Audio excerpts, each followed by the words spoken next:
नमस्कार, मी स्मिता कुलकर्णी. प्रशासनातील मानवी चेहरा अशी ओळख असलेल्या श्रद्धा बेलसरे खारकर यांचं गोतावळा हे पुस्तक नुकतंच प्रकाशित झालेलं आहे. या पुस्तकातल्या 24 व्यक्तिरेखा रोज एक याप्रमाणे आपल्यासाठी सादर करतोय. तेव्हा जरूर ऐका, अभिप्राय कळवा आणि अशाच उत्तमोत्तम व्हिडिओची माहिती मिळवण्यासाठी चपराकचे हे यूट्यूब चॅनल सबस्क्राईब करायला अजिबात विसरू नका. सुमती लांडे. सुमती लांडे म्हटलं की एक गोरीपान, अपऱ्या नाकाची, उत्सुक डोळ्यांची, केस खायचे अस्ताव्यस्त आणि चेहऱ्यावर पसरट हसू असलेली साध्याच्या पांढऱ्या साडीतली मुलगीच माझ्या डोळ्यासमोर येते. आणि हो, तिच्या डोक्यावर एक भली मोठी टोपली असते. त्या टोपलीत दाबून भरलेली पुस्तकं असतात. टोपली सांभाळताना ती खांद्याला अडकवलेली शब्दमही सावरत असते आणि तशाही अवस्थेत कायम धावण्याच्या मोडमध्येच असते. तिची माझी ओळख होऊन आता किमान 4 दशकं झाली असावीत. तिला 1980-81ला श्रीरामपूर जवळील अशोकनगर साखर कारखान्यात साहित्य संमेलन घ्यायचं होतं. ती त्या कार्यक्रमाची संयोजक होती. औरंगाबाद येथील साहित्यकांना भेटण्यासाठी आणि निमंत्रित करण्यासाठी ती आणि अभिनंदन थोरात माझ्या घरी आले होते. खरं सांगायचं म्हणजे पहिल्या भेटीत आम्ही एकमेकींना बिलकुलच आवडलो नव्हतो. कदाचित एकामेकांना 2 तलवारी राहू शकत नसाव्यात, पण पुढे मात्र आमच्यात गाढ मैत्री कशी होत गेली ते आमचं आम्हालाच कळलं नाही आणि ती आजवर टिकून आहे, तेही अतिशय निरपेक्षपणे. पूर्वी भेटल्यावर आम्ही आधी कुठल्या तरी कारणावरनं कडाकडा भांडायचो, नंतर आपोआप शांत व्हायचो.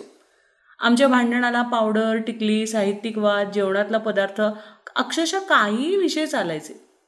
त्यावेळी ग्रंथालय वाचक चळवळ नुकतीच जोम धरू लागली होती. आम्ही दोघी काहीतरी नवं करू पाहत होतो.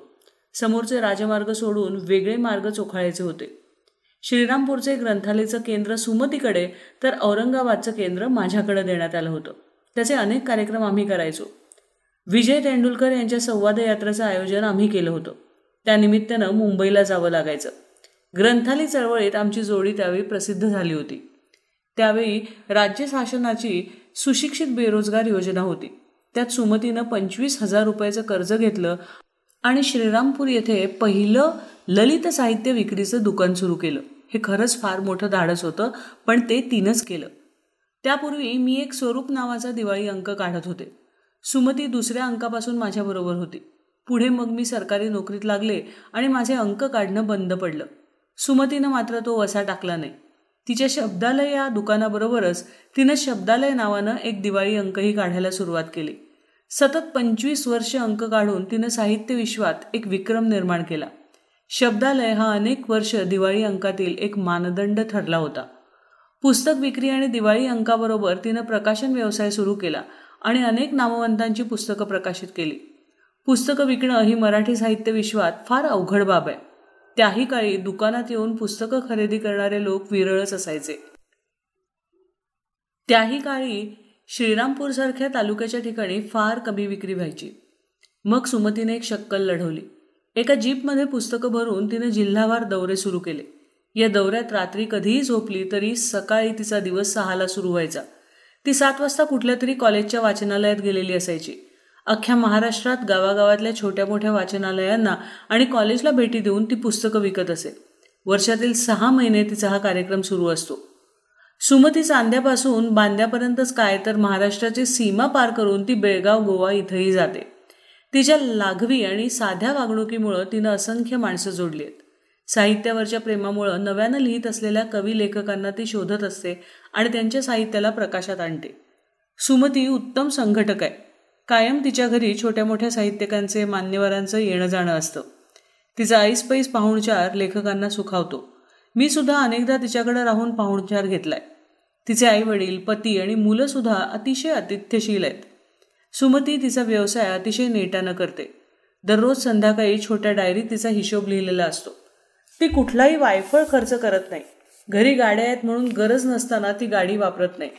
लहान काम असेल आणि पुस्तकांचं ओझं नसेल तर सुमती आजही ST बसनं प्रवास करते. पूर्वी तर ती बस मिळाली नाही तर ट्रकमध्ये बसूनही दौऱ्यावर गेलेली आहे. कधी कुठं काय करायचं याचे तिचे ठोकताळे असतात. तिचा विचार ठरलेला असतो आणि कुणाच्याही प्रभावानं ती विचार बदलत नाही. तिच्या निर्णयावर ती नेहमीच ठाम असते. आजवर शब्दालयाच्या दिवाळी अंकाला अनेक पुरस्कार मिळाले. आतापर्यंत तिनं शेकडो पुस्तकं प्रकाशित केली आहेत. छोट्या मोठ्या लेखकांबरोबरच साहित्य अकादमी पुरस्कार विजेते रंगनाथ पाठारे यांची सर्व पुस्तकं प्रकाशित करण्याचा मान तिला मिळालाय. नुकताच शब्दालय प्रकाशनाला महाराष्ट्र शासनाचा 3 लाख रुपयांचा श्री पु. भागवत पुरस्कार मिळाला तेव्हा आम्हा सर्वांना खूप अभिमान वाटला. सुमती मुळात कवयित्री आहे. तिचं वाहतं अंतर आणि कमळ काचा हे 2 कविता संग्रह प्रकाशित आहेत.